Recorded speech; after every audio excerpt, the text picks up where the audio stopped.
ॐ भूर्भुवस्वः तत्सवितुर्वरेण्यं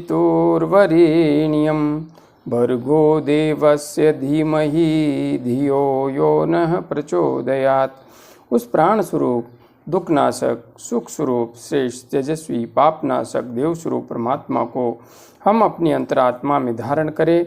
वह परमात्मा हमारी बुद्धि को सतमार्ग की ओर प्रेरित करे। भाइयों बहनों, जय श्री राम, जय गुरुदेव, जय माँ आदिशक्ति। आप सभी भाइयों बहनों की साधना से संबंधित जिज्ञासाओं का समाधान करते हुए मैं आज प्रथम जिज्ञासा सम्मिलित कर रहा हूँ। भाई राजीव सिंह जी ने अपनी जिज्ञासा प्रकट करते हुए लिखा है। गुरु जी प्रणाम। प्रणाम राजीव जी, खुश रहिए। आपने मेरी जिज्ञासा का समाधान किया, इसके लिए धन्यवाद। गुरुजी, आप प्लीज़ मेरे इस सवाल का जवाब कमेंट में दे दें, क्योंकि आपको और भी बहुत जिज्ञासु भाइयों की शंकाओं को लेना होता है।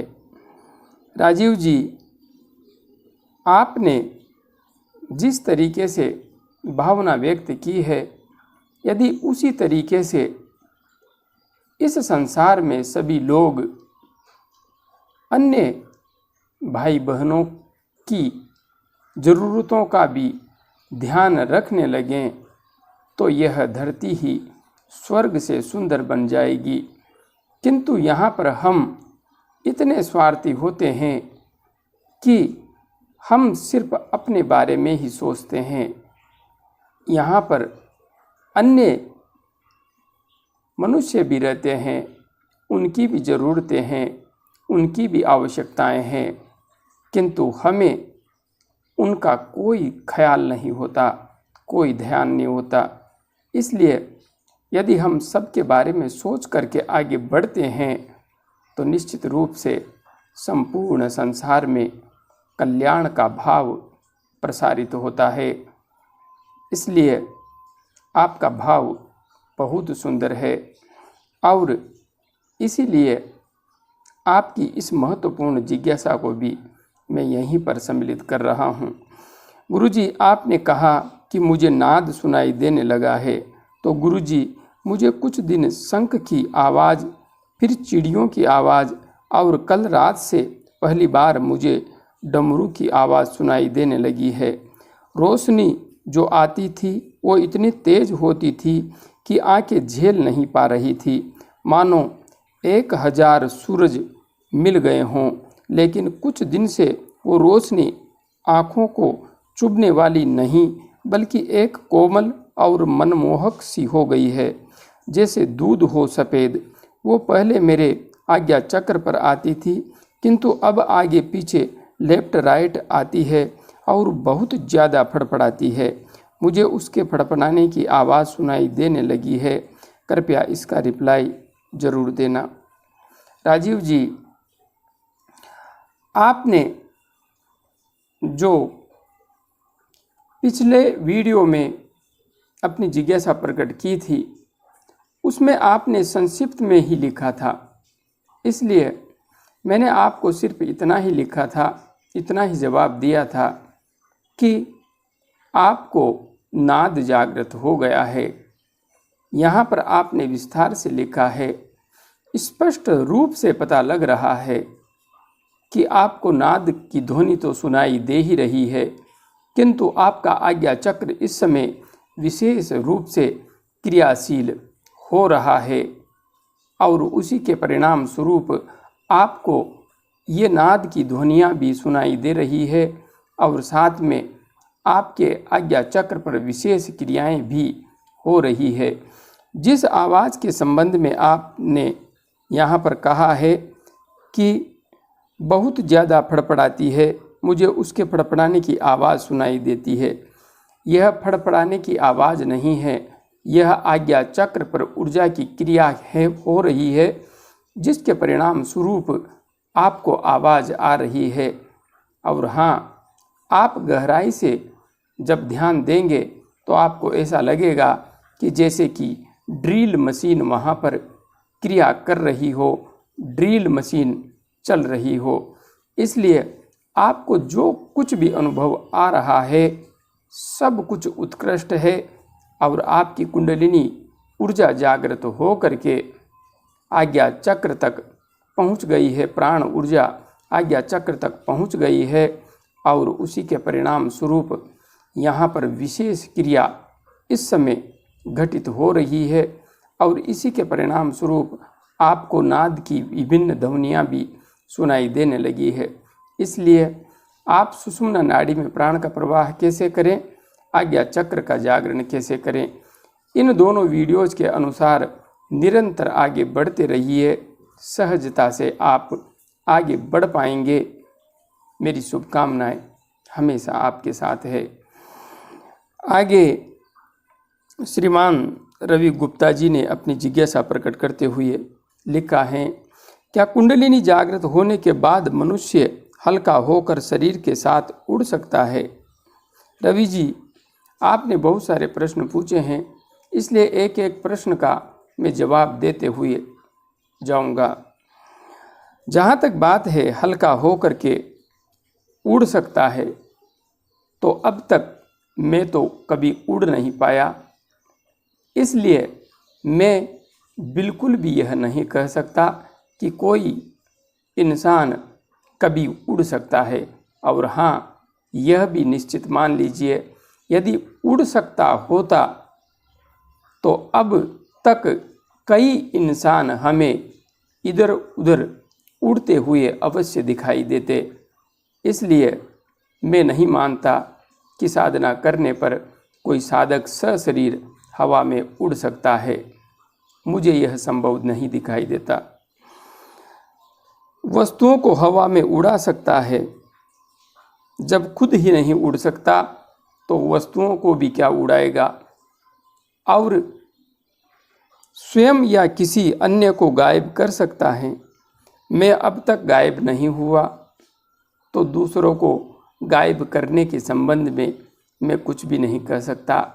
हाँ, जिस दिन मैं यहाँ तक पहुँच जाऊँगा उस दिन ज़रूर कह दूँगा कि हाँ ऐसा होता है, किंतु अब तक मैं इसकी प्रामाणिकता देने में असमर्थ हूँ। मन कुछ भी सेकंड में सूक्ष्म शरीर से करोड़ों प्रकाश वर्ष दूर किसी गैलेक्सी में होकर वहाँ के लोगों से मिलकर वापस आ सकता है। यह हो सकता है। मन कुछ ही सेकंड्स में सूक्ष्म शरीर से निश्चित रूप से साधक अपने शरीर से बाहर जा सकता है, इसमें कोई भी संशय नहीं है। और हाँ, करोड़ों किलोमीटर दूर भी जा सकता है, क्योंकि मन की गति तो अनंत है। सूक्ष्म शरीर मन की गति से ही जाता है, क्योंकि सूक्ष्म शरीर मन के द्वारा ही विशेष रूप से संचालित है, इसलिए जा सकता है। वहाँ के लोगों से मिलकर वापस आ सकता है। जब जा सकता है तो वापस भी आ सकता है, क्योंकि मैंने एक 11 वर्ष के बालक को ऐसा करते हुए स्वयं देखा है। आपने यदि देखा है तो अद्भुत है वह बालक, किंतु उसका आज्ञा चक्र उठा हुआ है और हमेशा लालसा रहता है। कृपया समाधान करें।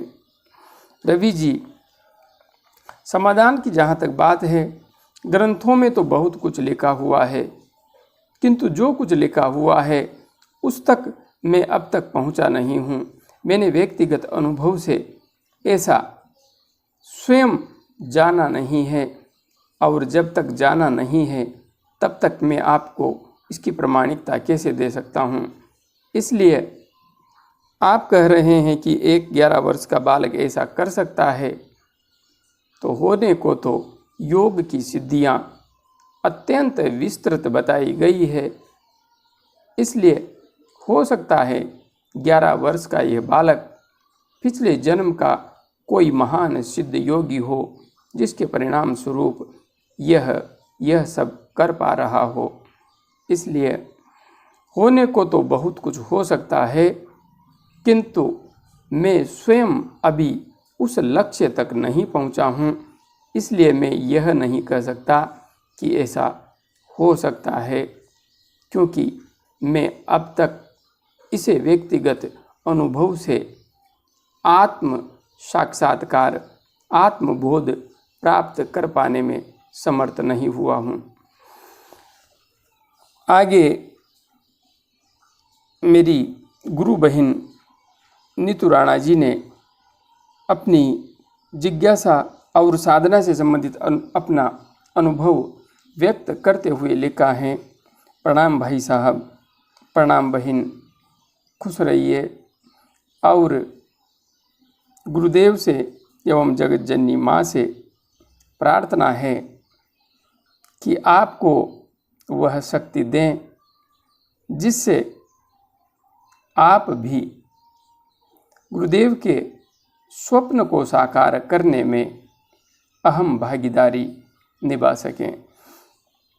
बहन ने लिखा है, मैं 1.5 से 2 घंटे प्रातः काल एवं सायंकाल ध्यान करती हूँ। प्राणायाम करते हुए ध्यान लगने लग जाता है। जब मंत्र जप के साथ ध्यान शुरू करती हूँ तो माला हाथ से छूट जाती है और मौन मानसिक जप शुरू हो जाता है। फिर जब जप भी छूट जाता है तब हृदय चक्र में अलौकिक प्रकाश होता है और ध्यान इतना गहरा होता है कि निर्विचार की स्थिति आ जाती है और शून्य का आभास होता है। ऐसा लगता है मानो संपूर्ण शरीर में, ब्रह्मांड में प्रकाश ही प्रकाश है। शरीर होने का आभास समाप्त हो जाता है और असीम आनंद की अनुभूति होती है। 2 घंटे के बाद भी ध्यान में से उठने का मन नहीं करता। कृपया आगे की साधना के लिए मार्गदर्शन करें। बहन, आपने यहाँ पर जो कुछ लिखा है, आप जानती हैं आपने कितना अद्भुत लिखा है, कितना उत्कृष्ट लिखा है। यह जो कुछ आपने लिखा है, यह ब्रह्म साक्षात्कार का स्पष्ट अनुभव है। यह आत्म साक्षात्कार का स्पष्ट अनुभव है। यही आत्म साक्षात्कार है, यही ब्रह्म साक्षात्कार है। आपने अपनी आत्मा के वास्तविक स्वरूप का बोध प्राप्त कर लिया है और आत्मा ही ब्रह्म है। आत्मा ही उस सच्चिदानंद का वास्तविक स्वरूप है जिसे आपने स्वयं जान लिया है, पहचान लिया है। हाँ, अब जो कुछ भी आपके साथ हो रहा है, माला ने जितना साथ देना था साथ दे दिया। माला अपने आप छूट जाती है। इसे अब हाथ में पकड़ना बंद कर दीजिए, आवश्यकता ही नहीं है। और मंत्र भी छूट जाता है तो मंत्र ने भी अपना उद्देश्य पूर्ण कर दिया है। मंत्र की सीमाएं अब समाप्त हो गई है। आप पहले मार्ग में चल रही थी, किंतु अब आपका मार्ग पूर्ण हो गया है। आप लक्ष्य तक पहुंच गई हैं। इसलिए मंत्र भी स्वतः ही बंद हो जाता है। अब आप अपने मूल लक्ष्य पर पहुंच चुकी हैं। यहाँ पर आपको स्थिर होना है, गहरे से गहरे ध्यान में डूबना है। और हाँ, अब आपका वह दायित्व भी शुरू होता है जो कि पूज्य सद्गुरुदेव ने निर्धारित कर रखा है। पूज्य सद्गुरुदेव के सपनों का संसार बनाने की ओर आपको कर्तव्य पथ पर आगे बढ़ना है। इसलिए आपको अब अपनी संकल्प शक्ति का प्रयोग करना है। आप अभी कुछ दिनों, 1 महीने तक जिस प्रकार से भी ध्यान कर रही हैं, करती रहिए। बस ध्यान करते हुए आप जब तक निर्विचार न हो, प्रकाश पूर्ण स्थिति रहे, प्रकाश से पूर्णतया आप आलोकित रहें, उस समय विचार करें, विचारों की तरंगें प्रेषित करें कि मेरे संपूर्ण शरीर में जो ब्रह्मांड व्यापी तेज प्रकाशित हो रहा है, उस तेज में मैं मेरे गुरुदेव के संकल्प को जागृत कर रही हूँ। यह संपूर्ण विश्व गुरुदेव के सपनों के अनुसार परिवर्तित हो रहा है। संपूर्ण विश्व में सत्य ज्ञान का प्रचार प्रसार हो रहा है। यहाँ से जाति एवं पाखंडवाद से युक्त धार्मिक मान्यताओं का अंत हो रहा है। यहाँ से आतंकवाद का अंत हो रहा है और संपूर्ण विश्व में सत्य का साम्राज्य विस्तृत हो रहा है। कल्याणकारी धर्म का नवीन आविर्भाव हो रहा है। बस पूज्य सद्गुरुदेव के वीडियो को आप देखिए, जो कि उनका लक्ष्य था, उनका उद्देश्य था। बस उन्हीं विचारों को अपने आज्ञा चक्र पर, अपने हृदय चक्र पर, अपने सहस्रार चक्र पर स्थान देते हुए ध्यान करती रहिए। बस परिवर्तन स्पष्ट रूप से कुछ ही वर्षों में आपको स्पष्ट रूप से दिखाई देगा। और हाँ, अभी तो हम सबको मिल करके इस विश्व का नया खाका तैयार करना है। बस आगे बढ़ती रहिए। मेरी शुभकामनाएं आपके साथ है। पूज्य सद्गुरुदेव, वंदनीय माता जी एवं जगत जननी माँ की कृपा हम सबके साथ है। जय गुरुदेव, जय माँ आदिशक्ति।